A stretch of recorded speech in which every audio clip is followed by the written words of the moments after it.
Bom dia, gente. Sou Bom Isabela. dia. Essa é a Carlinha. A gente se formou em psicologia já vai fazer um ano. A gente se conhece desde o início da faculdade. E aí estamos fazendo, né, algumas colaborações juntas. Ansiedade é um tema que a gente gosta muito de falar sobre, de estudar. E quando a gente fez a enquete também para saber, né, um tema que vocês gostariam, a ansiedade surgiu bastante. Então a gente escolheu falar sobre ela e sobre sua interferência na nossa produtividade. Exatamente. A gente vai explicar um A gente é pouquinho. psicóloga, sim. Pode Só falar. para complementar a apresentação, a gente é psicóloga clínica. Nossa abordagem, coincidentemente, é a terapia cognitivo-comportamental.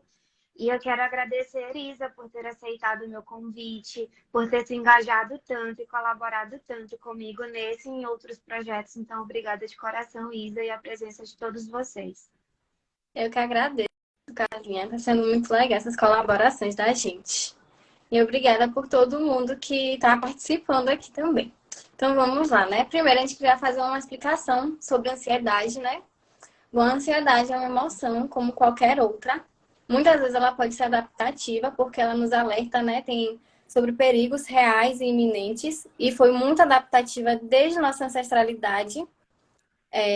Mas ela pode ser experimentada de uma forma muito intensa e sem justificativa. Ou seja, né? Às vezes a gente imagina que as coisas vão acontecer de uma forma muito pior do que aconteceria. Por exemplo, a gente às vezes catastrofiza algumas situações, como uma apresentação de trabalho na faculdade. Quando a gente vai apresentar, a gente pode imaginar que as pessoas vão rir da gente, que a gente vai passar vergonha e que vai ser algo como o fim do mundo. E muitas vezes acaba não sendo adaptativa por isso, né? Pelo contrário, a apresentação pode ser ótima e a gente só vai saber, na verdade, se a gente, né, se a gente enfrentar esse medo, essa ansiedade.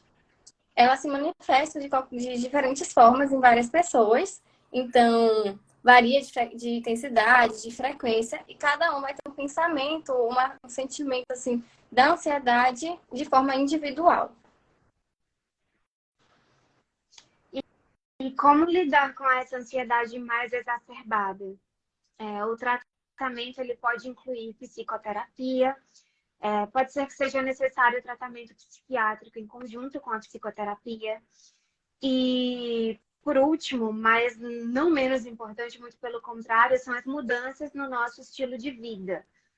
E por isso eu quero dizer hábitos, e logo mais a gente vai falar um pouco melhor sobre isso, sobre essa questão de hábitos.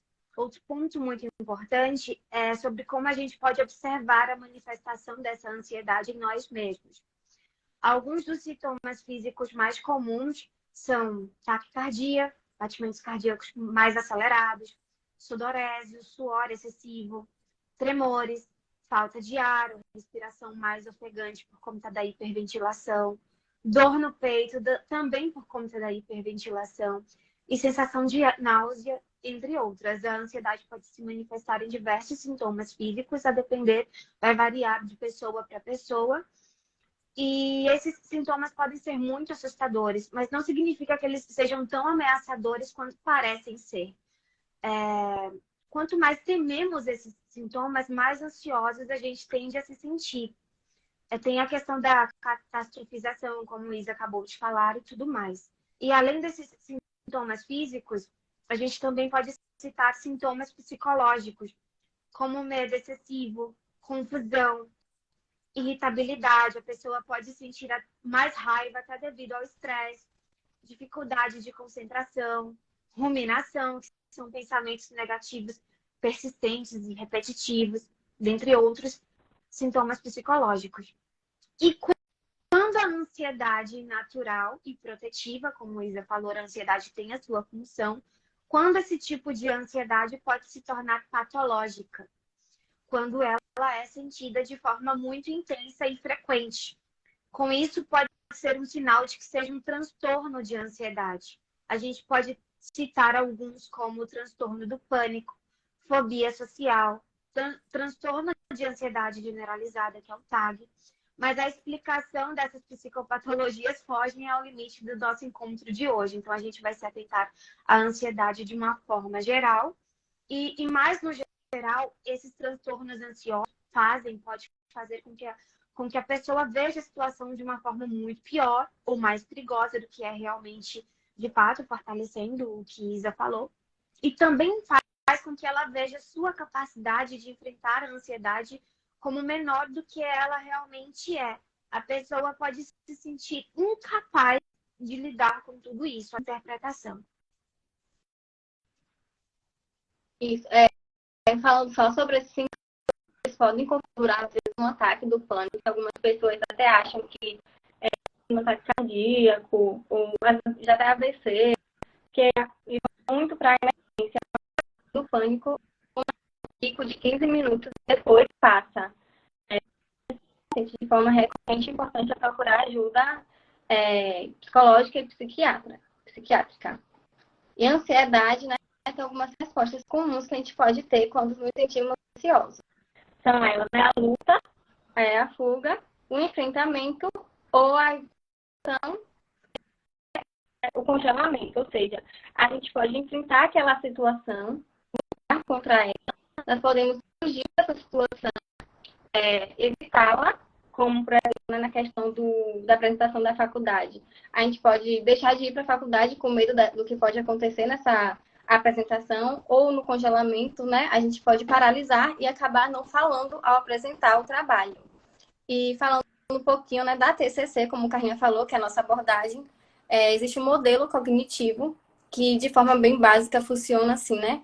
Acontece uma situação e aí isso gera uma emoção que pode gerar um pensamento e pode gerar um comportamento. E acaba muitas vezes virando um ciclo. O pensamento pode vir antes da emoção e gerar essa emoção também, eles podem vir juntos. Muitas vezes acaba sendo tão rápido que a gente não sabe o que surgiu antes, até porque esses pensamentos são automáticos, ou seja, surgem na nossa cabeça e a gente não percebe às vezes, só depois quando vai analisar a situação que a gente para pensar, né, no que passou na nossa mente, o que a gente pensou, e aí ele pode ir em formato de imagens ou de frases, de palavras. O importante é que a gente questione esses pensamentos para ver a validade deles, se tem evidências de que eles realmente são concretos, e se eles não forem, né, pensamentos mentirosos, digamos assim, se tiverem alguma coerência com o que a gente sente, com a situação, a gente analisar o que a gente pode fazer a partir disso. E aí, né, gente, falando um pouquinho sobre a produtividade, muitas pessoas pensam que ser produtiva é se encher de atividades, passar o dia com todos os horários preenchidos, com uma atividade de estudo, de trabalho, algo mais útil, mas, na verdade, produtividade mesmo é a gente fazer aquilo que a gente tem que fazer no menor tempo possível. Ou seja, se a gente faz o que a gente se propõe a fazer, o que a gente precisa fazer, naquele tempo que a gente tem disponível, no tempo que é necessário para ser feita aquela atividade, isso a gente está sendo produtivo. Independente de se a gente faz uma atividade de 10 minutos, de 1 hora, de 2 horas, o que importa é que a gente faça essa atividade. Então, a ansiedade muitas vezes interfere nisso, porque nós entramos no perfeccionismo, na quantidade de afazeres que a gente tem que fazer, porque a gente quer fazer tudo de vez às vezes, né? Ou então quer começar um livro e aí quer ler ele em uma semana. Sendo que muitas vezes a gente não tem tempo para isso, a gente às vezes não tem o hábito da leitura, ou então a gente está começando um trabalho agora, então é muito melhor começar com pequenos passos e com o tempo ir aprofundando. Então a produtividade também está a questão da relatividade. O que é produtivo para mim não necessariamente ser produtivo em linha. Afinal, cada um tem sua rotina, cada um tem seus horários, cada um tem suas dificuldades. Então, para mim, estudar por 30 minutos pode ser produtivo. Para outras pessoas, estudar por 10, às vezes já é produção. Às vezes 1 hora também. Então, cada dia também vai depender. Um dia a gente está mais atolado de tarefas, ou então tem coisas que fogem do nosso controle e impede que a gente faça tudo que a gente planejou. E aí, muitas vezes a gente fica ansioso por conta dessa quantidade de tarefas que a gente coloca para fazer, né, ao longo do dia, ou com uma tarefa específica, porque muitas vezes, né, o que acontece com a ansiedade é que vem aquele pensamento do tipo, e se? E se eu não der conta? E se eu não for capaz? E aí a gente quer encher de coisas, a gente quer fazer tudo de vez, a gente quer ser perfeito, e isso afeta a nossa produtividade. Porque vira um ciclo, às vezes, vicioso. A gente fica ansioso porque quer fazer aquela tarefa e acaba planejando de uma forma muito elaborada, pensando em todos os passos para fazer, e acaba que não consegue produzir de uma forma tão bem feita ou não produz nada por conta dessa ansiedade. Exatamente.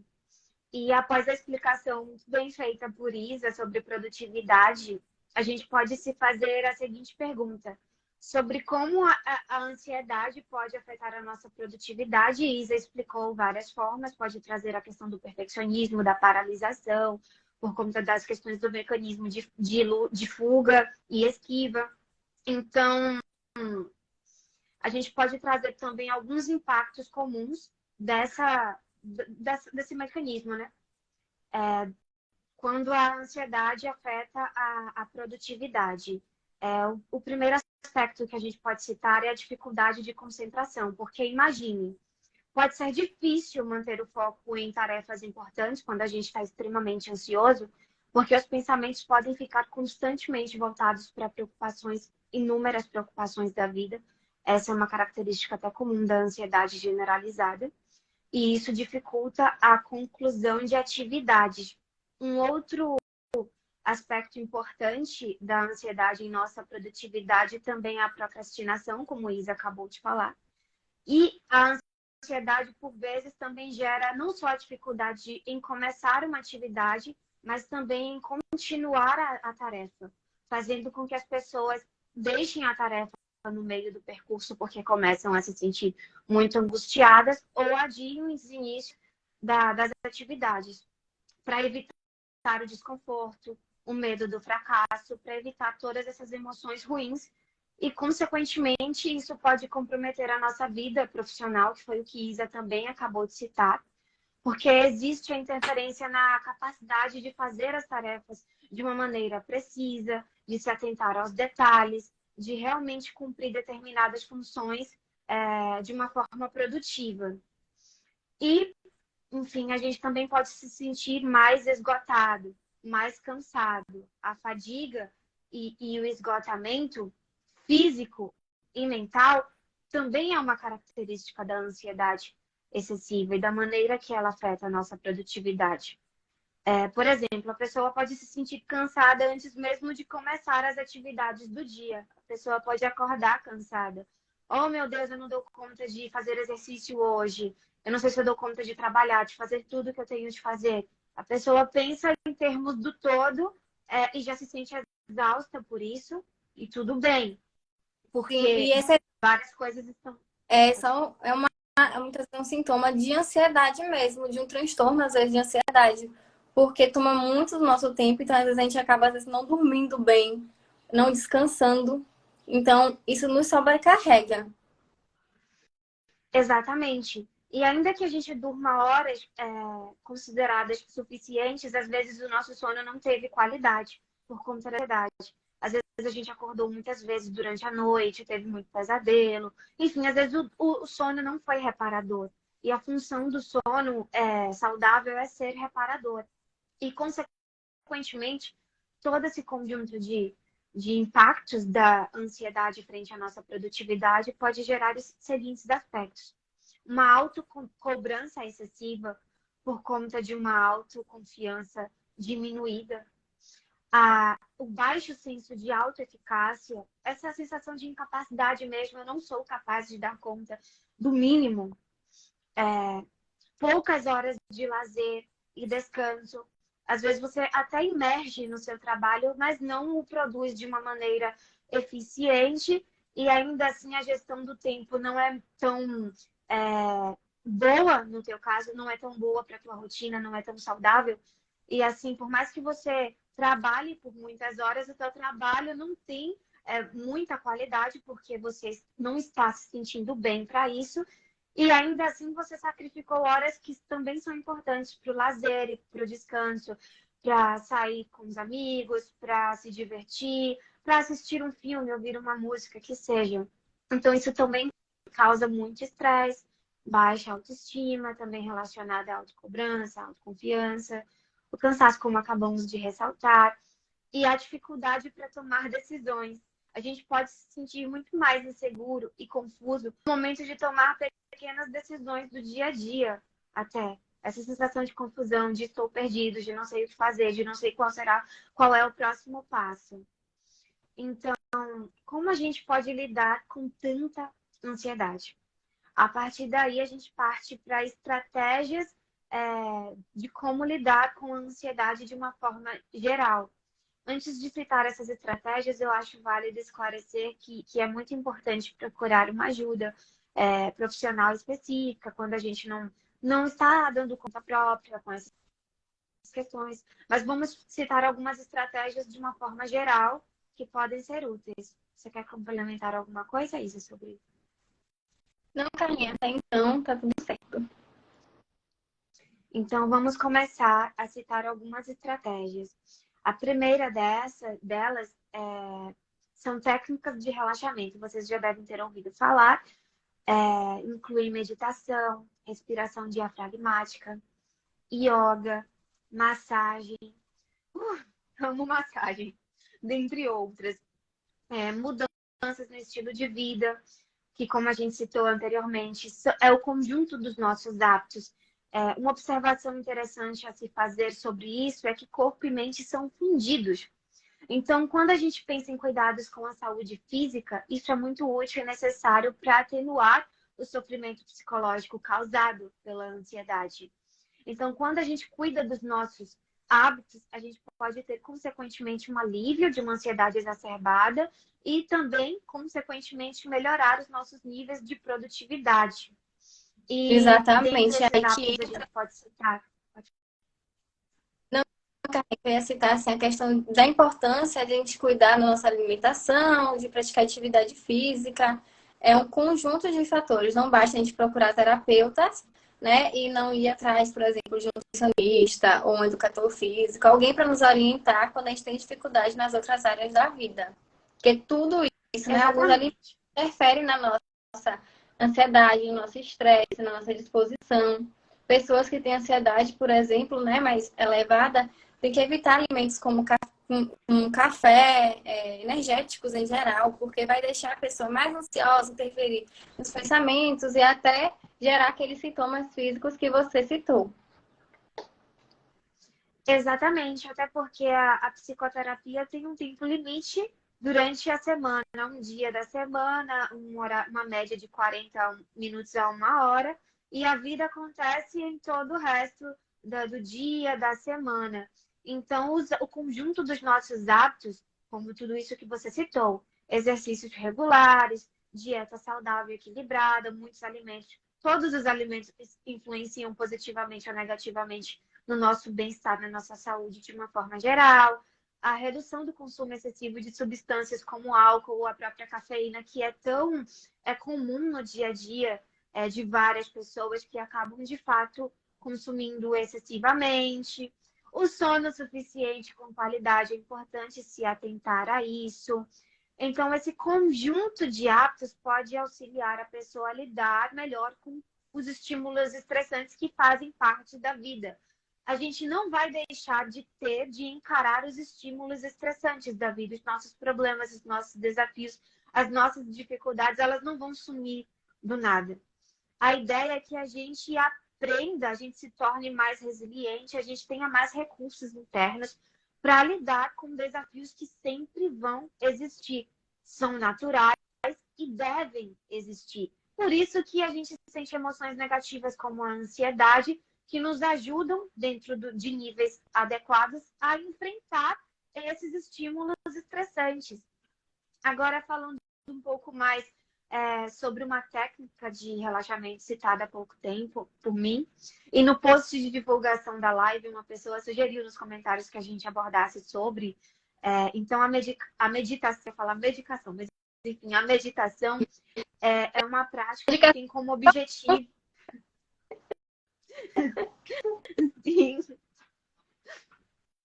A meditação é uma prática de relaxamento que tem como objetivo o relaxamento, a calmaria, a redução do estresse, da ansiedade, e ela é linha de frente na noção do mindfulness, ou atenção plena, que é sobre estimular a nossa relação com o aqui e agora.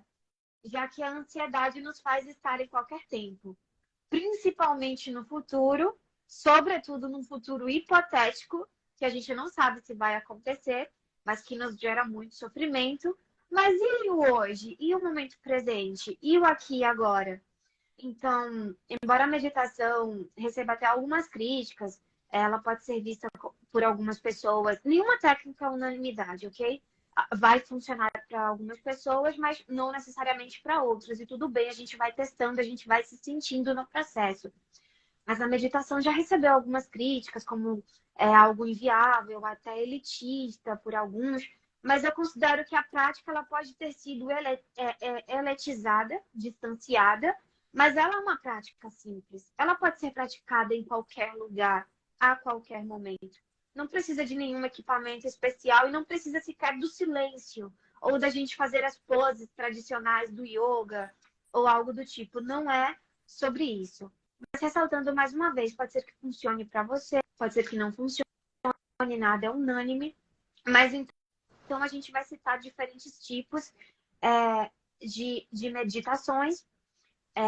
A primeira é a meditação mindfulness, e ela justamente envolve a focalização da atenção no momento presente, no aqui e no agora, observando os pensamentos, o fluxo dos seus pensamentos naturais, respeitando o fluxo natural dos teus pensamentos e das tuas sensações, sem o julgamento pré-estabelecido de ser negativo ou positivo. Deixa fluir.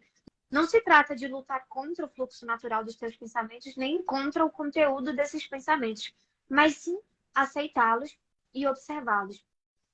Já a meditação Vipassana, não sei se é assim que se pronuncia, mas ela é a minha preferida, ela envolve justamente a observação, enfim, dos teus pensamentos, sensações, percepções, emoções, a fim de desenvolver uma compreensão um pouco mais profunda desse processo, também sem julgamento, e tem muito a ver com mindfulness. Eu nem sei exatamente diferenciar uma da outra, porque elas são muito similares. O mindfulness é a atenção plena. E aí existem várias Sim, formas, né? Como você está trazendo, da gente praticar isso.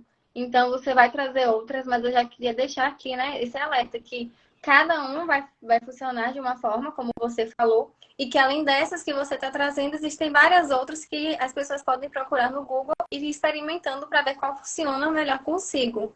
Existem livros, inclusive. exato. Exatamente. Existe todo um material, uma literatura ampla sobre isso. Também podemos citar a meditação Zen. Essa é interessante, que envolve a observação da respiração e o uso de técnicas de postura e concentração para alcançar um estado de calma e equilíbrio. Eu costumo chamar a respiração ou objetos à minha volta, ou que seja, de âncoras para o momento presente, que são justamente objetos ou até as nossas sensações internas que a gente pode observar, sentir no momento presente e voltar a nossa atenção como um treino. O objetivo é que com o passar do tempo isso se torne mais natural e você consiga fazer isso nos momentos mais tensos, como voltar a atenção para os seus processos internos, como a respiração, enfim, o fluxo natural dela. Não precisa necessariamente estar fazendo uma técnica de respiração nesse momento, você pode se voltar para o fluxo natural ou para os objetos da tua volta. Você pode nomear os objetos que você observa, um quadro, as cores do quadro. Você pode tocar, sentir a textura. Você pode nomear as características e tudo isso pode servir como âncoras para o momento presente de trazer para o aqui, para o agora, caso você esteja muito angustiado, enfim, com questões futuras, hipotéticas ou até com coisas relacionadas ao passado. E por último, eu cito a yoga, que é uma prática que combina exercícios físicos com técnicas de meditação para melhorar a flexibilidade, a força física e a saúde de uma forma geral. É uma técnica, uma prática muito interessante. A meditação guiada, pode falar, Lisa. Não, Carlinhos, eu estava concordando com você. A meditação guiada, ela envolve seguir instruções de um guia que pode ajudar a focar a mente e relaxar o corpo. Você pode voltar a sua concentração pro guia, pro que ele está falando, para as instruções que ele está passando no momento. Tem muitos vídeos até no próprio YouTube ou no Spotify sobre meditação guiada. Alguns você pode se identificar, outros não. Eu costumo, inclusive, recomendar a meditação guiada para quem tem interesse em começar a prática, para iniciantes da prática. Eu medito, eu particularmente medito, não com a frequência que eu gostaria. No entanto, é uma prática que eu considero ser muito rica. E sobre meditação e técnicas de relaxamento, é isso.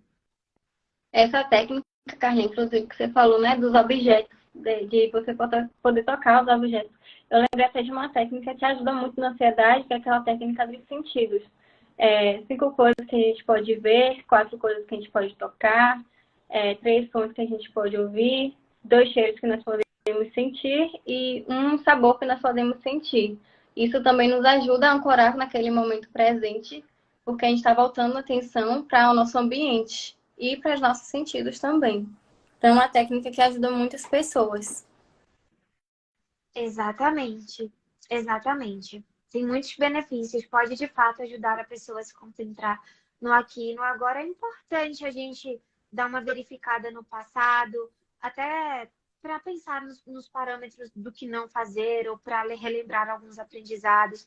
E é importante a gente olhar para o futuro no sentido de planejamento, no sentido de objetivos e de metas. Mas é improdutivo estar sempre no futuro ou no passado o tempo todo. A gente tem de investir na nossa relação com o momento presente, porque a vida acontece no hoje, no aqui e no agora. Isso. E com isso a gente perde oportunidades, perde momentos com familiares, amigos, perde nossa conexão com o nosso trabalho. A vida passa e a gente não vive ela. Exatamente, porque a gente está em outros tempos, exceto no hoje, que é tudo que a gente tem. Isso. Já se aproximando dessa reta final da live, acho que a gente gostaria de sugerir alguns livros. Primeiro, Tânia, na verdade, tem as técnicas sobre a produtividade, né? Porque todas essas técnicas que você trouxe são importantes para a ansiedade. E quando a gente altera um aspecto da vida, muitas vezes outros pilares também se alteram e melhoram. Mas quanto à produtividade em si, a gente tem algumas técnicas, algumas estratégias que a gente pode utilizar. Como a gente pode organizar nossa rotina. Então, o sono que a Carlinha citou é muito importante, ter um sono regulado. E aí, para fazer isso, né, a gente pode evitar o uso de telas antes de dormir, evitar luz branca, porque são coisas que nos deixam alerta, nos deixam mais acordados. Dormir 7 horas por noite, 8. Algumas pessoas até conseguem ter produtividade, se sentir descansado com menos horas. Cada pessoa vai ter o seu horário necessário de sono, vai ter o seu horário mais regulado para dormir. Algumas funcionam acordando mais tarde, outras mais cedo, dormindo mais tarde, mas no geral, né, o que alguns especialistas sugerem de dormir por volta, no máximo, 11 horas da noite. Ter as tarefas do dia bem estabelecidas, então a gente pode listar mesmo, anotar no papel, no celular, no planner, onde for melhor para você, o que a gente tem que fazer ao longo do dia. E aí, a partir disso, a gente organiza essas tarefas com base na prioridade, na urgência, a gente anota o tempo que tem que ser feito. Por exemplo, eu tenho que fazer essa atividade, essa tarefa, até tal hora, até tal dia. E colocar um prazo limite para a gente fazer ela. E é importante também que a gente tenha noção dos horários em que a gente funciona melhor. Por exemplo, algumas pessoas funcionam melhor pela manhã. Então, se você funciona melhor nesse horário, por que você não coloca essas atividades mais urgentes, mais importantes, que não podem ser adiadas, que vão ter um impacto maior sobre sua vida se você não fizer nesse horário? Ou então, ainda que você não funcione muito pela manhã, mas tem atividades que você tem mais dificuldade de pôr em prática, alguns hábitos, como praticar atividade física. Se possível, você pode colocar logo no início da manhã, logo no início do dia, porque às vezes é uma horinha ali do seu dia que você pode utilizar para isso e você já se livra dela, dá um check ali no seu planner e aí já ajuda. Você quer falar, Carlinha? E só complementando a tua fala sobre o que a gente faz antes do sono, existe um termo para isso que é a higiene do sono. E é interessante pensar que tudo que a gente faz durante o dia, até o horário que a gente decide, enfim, se exercitar, ou enfim, se alimentar, o que seja, lazer, trabalho, tudo isso influencia, nos leva justamente para o horário do sono e para a nossa qualidade do sono, se a gente vai ter dificuldade de dormir ou não. Todos os nossos hábitos, na real, tudo que a gente faz durante o dia nos levam pro momento do sono, e o momento do sono nos leva rumo ao dia seguinte. Então, tá tudo muito interligado, é interessante Com isso. certeza. Inclusive a atividade física, né? Algumas pessoas se beneficiam muito mais, inclusive, de praticar pela manhã, porque ajuda a dar um gás ali pro dia, ter mais energia. E a questão do café, né, que a gente citou antes. O café é uma bebida estimulante, então é importante que a gente se atente tanto à quantidade que a gente bebe ao longo do dia, quanto até que horário a gente toma. O ideal é que a gente tome até no máximo 3 horas, porque a partir disso a gente começa a liberar certos hormônios que influenciam no nosso sono, até porque a gente também está ligado com a natureza, né? Por exemplo, o sol vai se pondo, vai ficando escuro, e a gente vai relacionando, né? Algumas coisas às outras. Então, a gente apaga a luz para dormir. Então, quando tá de noite, a gente percebe que é hora de dormir. E esse café deixa a gente alerta, interfere em tudo isso. Como você falou, tá tudo interligado. Exatamente. Além disso, tem uma técnica muito bacana que eu gosto muito de fazer, que se chama micropassos. A gente divide aquelas atividades que a gente considera difíceis, trabalhosas, muito longas, maçantes, em pequenos passos, até os passos mais bestinhas. Então, por exemplo, né? Às vezes a gente fica com preguiça de assistir uma aula da pós, por exemplo. Tem aulas que a gente não vai gostar, por conta da matéria, do professor, por conta do assunto, enfim. Então, a gente divide ela em micropassos para que torne ela menos maçante, menos difícil. Então, você pode notar que o primeiro passo é ligar o notebook. Um passo já foi.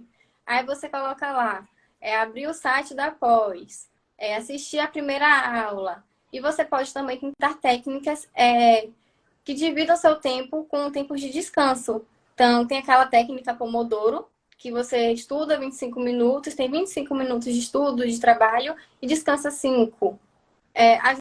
Ajuda muito a ter momentos, porque o descanso faz parte da produtividade também, o lazer. Porque se você está sempre ali tentando produzir, sempre alimentando sua ansiedade, seu estresse, seus pensamentos que estão ali sempre ativados do que você tem que fazer, isso gera estresse, isso nos deixa cansados, porque nos deixa ansiosos, então a gente nunca vai parar.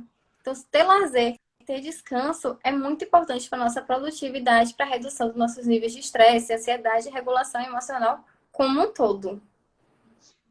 Exatamente. Eu imagino que o estilo de vida de cada um, eu imagino não, com certeza o estilo de vida de cada um, o contexto que cada um vive, vai influenciar nessa questão da aplicação das técnicas. Mas o que eu acho interessante na técnica do micropassos é que, de fato, pode ser muito assustador quando a gente vê a atividade como um todo. E a gente pode se sentir incapaz e cansado desde já. Mas quando a gente começa a separar, a fragmentar esses passos e a dar cada passo um de cada vez, a gente vai, não só essa questão de ir fazendo a atividade, mas a gente sai do lugar. É uma forma de enfrentamento também. É uma forma de vencer uma procrastinação que pode estar nos fazendo parar no tempo e parar nessa questão de cumprir os nossos objetivos e tal, de uma forma geral. Até quando a gente pensa a médio e longo prazo. A gente não vai conseguir realizar o médio e longo prazo se a gente não fazer as pequenas coisas do hoje, as atividades importantes do aqui e do agora. Então, pode ser muito assustador pensar no todo, ou até nos teus objetivos maiores, nos teus sonhos. Você pode até pensar, não tenho como realizar isso. Mas se a gente pensa nos micropassos, a gente pode começar a sair do lugar. Isso é importante. E isso aumenta o nosso senso de autoeficácia, porque a gente percebe que a gente conseguiu fazer aquela atividade que a gente achava que não ia conseguir, que era tão difícil. E isso aumenta também nossa autoestima, porque a gente percebe, poxa, eu fui capaz. Então, se eu sou capaz disso, eu posso ser capaz de outra coisa. E muitas vezes, né, tem essa questão também do pensamento da incapacidade, que surge muito por conta da ansiedade. E às vezes ele vai estar certo, né? Alguns pensamentos automáticos que a gente tem realmente tem um fundo de verdade.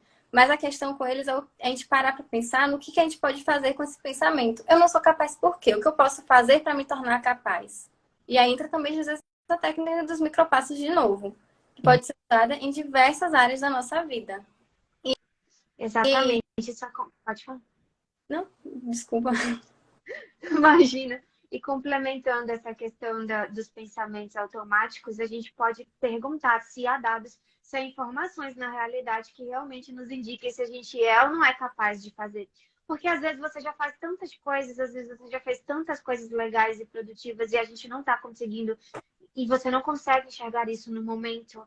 Hum, Mas existe um histórico de coisas bem-sucedidas, por menores que sejam. E de sim. fato, às vezes a gente esquece de tudo isso, das nossas potencialidades, das nossas habilidades, das nossas qualidades. E a gente pode até listar essas nossas habilidades, potencialidades, como uma forma de nos relembrar. Porque muitas vezes a gente não consegue perceber tanto nossas qualidades, nossos avanços, quanto a gente percebe nossos desafios, nossos erros, nossos defeitos. A gente catastrofiza, a gente tem pensamentos 880, enfim, né? E aí, gente, todas essas técnicas, essa explicação que a gente trouxe, assim, são explicações gerais, né? São técnicas gerais, porque cada um tem sua rotina, cada um tem sua realidade, suas dificuldades. Vocês têm que testar para ver qual se adapta melhor para vocês e se vai funcionar mesmo. Mais importante também que a gente precisa alertar vocês, né? Que muitas vezes isso está muito disfuncional. Nossa procrastinação, nossa ansiedade, nossas emoções estão muito desreguladas, tomam muito tempo da nossa vida, no nosso dia a dia, atrapalha pequenas tarefas. Então, é muito importante quando a gente está, né, sobrecarregado, se sentindo muito ansioso, ou com qualquer outra emoção exacerbada, né, que a gente considera negativa, procurar um profissional da psicologia e muitas vezes da psiquiatria, porque em alguns casos pode ser necessário um medicamento. Exatamente. Acho que foi isso. A gente conseguiu responder, acredito, as perguntas que mandaram nas caixinhas, que tinham muito a ver com ansiedade, perfeccionismo, as técnicas, né, para dias intensos. Acho que essas técnicas contribuem. Lembrando que vão ter dias que a gente não vai ser produtivo, que a gente não vai conseguir dar conta da gente. Então, a gente tem que ter compaixão conosco mesmo, porque vão ter dias que a gente vai dar 100% da gente, tem dia que a gente vai dar 50% e por aí vai. Validar as nossas emoções. De fato, tem vezes que as nossas emoções negativas vão ser muito intensas, tem circunstâncias da vida que de fato podem nos levar à paralisação, porque são coisas extremas, por razões maiores, e a gente de fato vai precisar parar. O que a gente quis, enfim, o nosso propósito com as informações de hoje foi de fato sobre uma ansiedade disfuncional que pode impactar nas questões da produtividade, que envolve coisas que a gente tem de fazer, coisas que são necessárias de serem feitas. Então, a gente pode observar esses pontos, levar em consideração, readaptar essas estratégias para a nossa realidade, como o Isa falou, todo mundo tem o seu próprio contexto, e dentro das suas condições, daquilo que você consegue, enfim, você pode aplicar e sentir se funciona para você. E por mais que uma técnica ela pode ter um molde, ela pode ser assim assado com regras, ela também pode ser readaptada para a demanda de cada um, para a situação de cada um. Sim. E aí vocês pediram também, né, indicações de livros que podem ajudar. Então, a gente separou alguns. Eu lembro muito daquele A Coragem de Ser Imperfeito, porque a perfeição está muito ligada com isso. Da Brené Brown. Ela não é uma psicóloga, mas ela é uma pessoa que pesquisa muito sobre isso. Eu gosto muito desse livro. Ele ajuda a gente a pensar na nossa vulnerabilidade, de aceitar nossos defeitos, nossas dificuldades, porque isso nunca vai deixar de existir, né? A gente nunca vai deixar de ter defeitos, de ter vulnerabilidades, nem de ter ansiedade, afinal, como a gente falou no começo da live. É uma emoção normal da gente sentir, é uma emoção como qualquer outra, que muitas vezes pode ser adaptativa. Além disso, eu trago o livro Hábitos Atômicos, que é um livro muito bacana. Ele traz explicações com vários exemplos e passos para a gente desenvolver bons hábitos e acabar com hábitos ruins. E tem dois livros que são de psicólogos para o público leigo, para são manuais de pacientes, que são A Mente Vencendo o Humor e Não Acredite em Tudo que Você Sente. São livros que têm bastante técnicas, perguntas e até diálogos com muitos exemplos de como as emoções interferem no nosso dia a dia e como a gente pode aprender a lidar com isso. Carlinha, você lembrou de mais algum? Só complementando sobre Não Acredite em Tudo que Você Sente, é um livro muito bom, porque a gente não costuma ter educação emocional. A gente não costuma conhecer as nossas emoções e, enfim, identificar, entender qual a relação entre as nossas emoções, os nossos pensamentos e o nosso comportamento. Então, não acredite em tudo que você sente. É um livro muito bom, a linguagem é ótima, o manual de usuário, enfim, mas é muito... De usuário não, de Assim, usuário? De paciente, justamente. É isso que sim. eu quis dizer. E o Eu gostaria de... é, Pode falar. falando assim, que o título é muito interessante porque assim, a gente não pode negar nossas emoções, né? A gente sente, ela traz sensações do nosso corpo, mas nem sempre elas estão adequadas em questão de intensidade e nem tem. A gente pode ter outros pensamentos e outras emoções mais coerentes com as situações. Exatamente. Exatamente. A gente não nasce sabendo e a gente não aprende no nosso processo de desenvolvimento sobre as nossas emoções, que é algo que se faz presente o tempo todo até o fim das nossas vidas. Afinal de contas, isso é existir, isso é natural. Sentir é viver.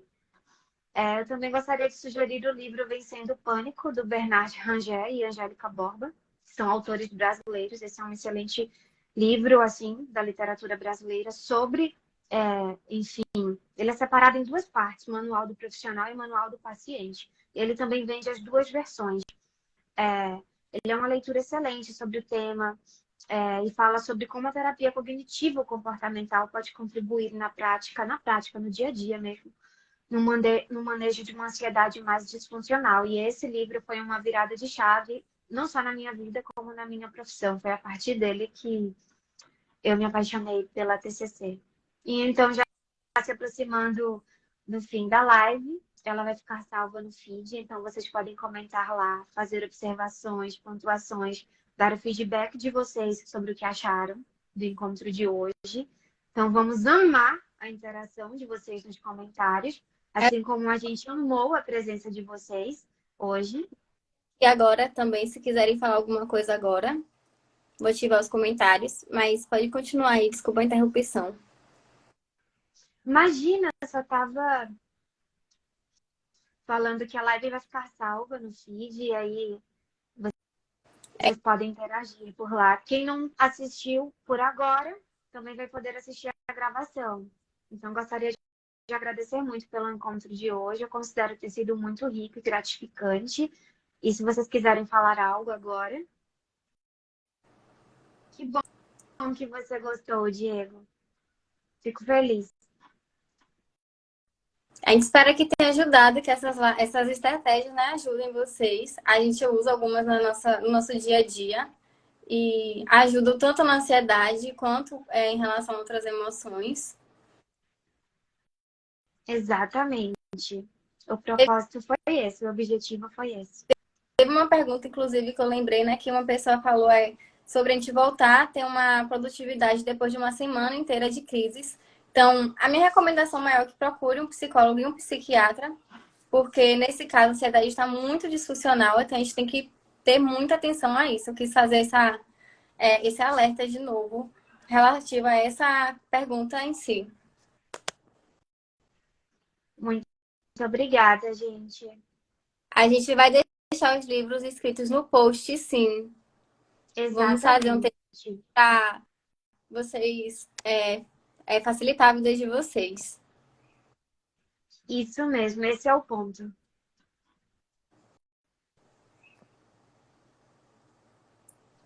Na mastreta. Na mais treta. Obrigada. A Carlinha também é top, viu, gente? Pode mandar aí mensagem para ela, quem quiser também. Recomendo. Eu recomendo em dobro, Isa. Ela é maravilhosa. Muito amigo. Vamos combinar outras, Carlinha, outras lives. A gente pensa aí em mais Vamos, outras. vamos. Sim, tem mesmo. O PJ tá aqui falando que tem a palestra do TED Talk na Netflix. Algumas pessoas, né, não gostam de ler ou às vezes não tem tanto tempo disponível. Tem essa possibilidade de assistir a palestra. Eu vi outras pessoas recomendando outros livros dela, mas eu ainda não li. Pode sugerir, Bia. Fique à vontade.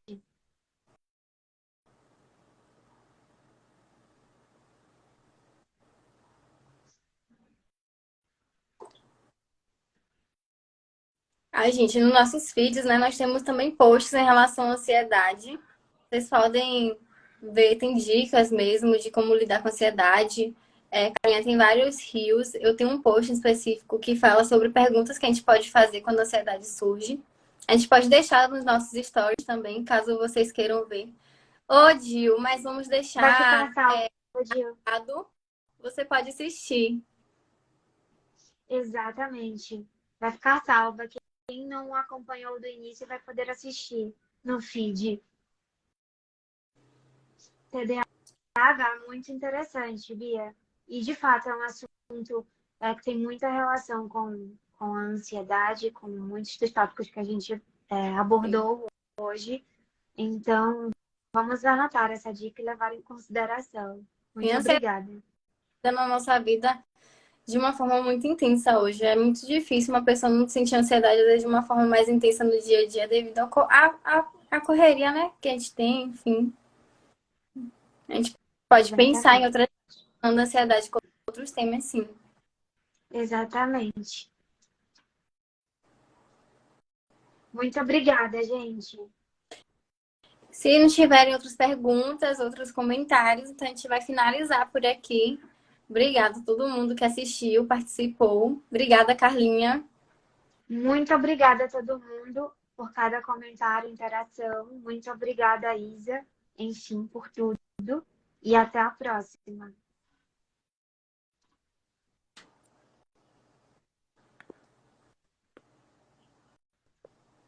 Obrigada, gente. Então acho que é isso.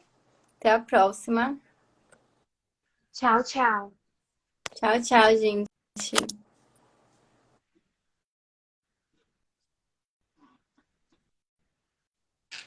A gente que agradece os elogios. Muito, muito obrigada. Vocês que são maravilhosas, maravilhosas. Obrigada, Yasmin. Fico muito feliz que tenham gostado, gente. Feliz demais.